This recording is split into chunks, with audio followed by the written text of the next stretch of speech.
Well, Wentz struggling against the pressure, completed just 3 of 14, but when not pressured, he was much better.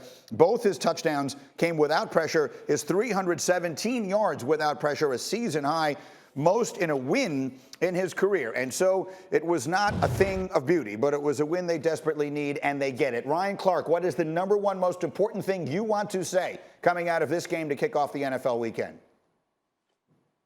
Well, first, the most exciting thing about the game was Daniel Jones falling. I mean, it was the greatest fall a New Yorker was involved in since John McClane dropped Hans Gruber from the top of a building on Die Hard. But when you look at this at the NFC East, it's just a lot of bad football. It felt like I was watching a junior college game that had 2 5-star recruits be kicked out of their colleges and have to play in this JUCO game. And sometimes they'd make these amazing plays to will their teams to first downs and touchdowns. And then you'd see the boneheaded things that they do that got them kicked out of D1 in the first place.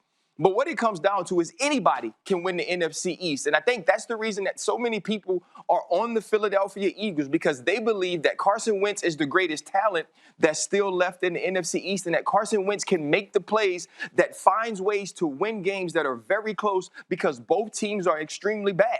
Now, it will be entertaining. It will be bad football, but someone will win 6 games. And because of a tie, maybe, Greeny, the Philadelphia Eagles can represent a very bad division in the playoffs this year.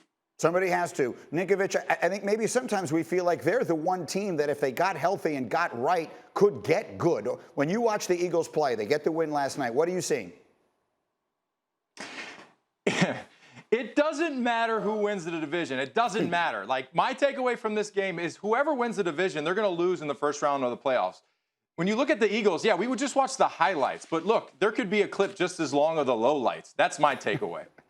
That's a very good takeaway, no question about it. Bart Scott, your thoughts again. You host the talk show here in New York, so you're sort of living in this on a day-to-day basis. Eagles, Giants last night. I tell you what, this reminds me of Coming to America when he falls down the stairs and he says, "Rinse, dude, don't be pulling that falling down the stairs crap." Because Howie Roseman has really made more transactions than any general manager in previous years, and now this team is the rinse dude. They've been, really spending like they on a credit card. They're $64 million over the cap next year, and this team is old and in a lack of talent. And I think that they're going to have this is their best and last opportunity to be relevant before they have to rebuild. And just very quickly before I move on, you made me laugh at the end of the highlight. What did you call Daniel Jones? Well, Daniel Jones we talk about guys who can't have ball security. Junior Whopper hands, because if he doesn't have 2 hands on the ball, it just comes out. And we call it burping the baby because he's sitting there patting the ball. And you have to understand that you have a horrible offensive line. Get the ball out of your hands, Junior Whopper. You don't have those big Ben Roethlisberger double clutch pump fake hold on to the rock. Just to be clear,